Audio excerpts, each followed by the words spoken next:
Hello there, just a short one for research methods terminology.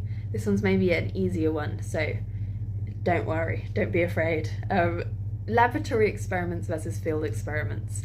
Laboratory experiments do not mean specifically in a lab, but they mean in a researcher-controlled environment, like a school hall or an office, like somewhere where the researcher can control all the variables. And a field experiment happens in the real world. You might remember in the past we talked about naturalistic observation and controlled observation, and these are very similar. So like that's for observation and this is for experiments, which we can talk about the difference between those in a different video.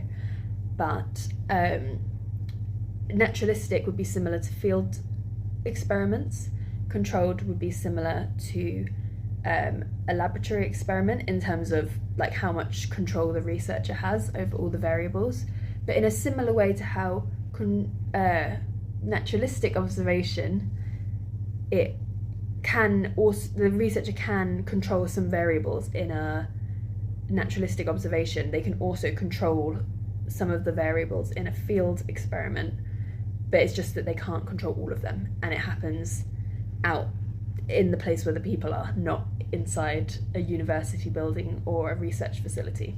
Hopefully that helps as you think about how to evaluate research methods.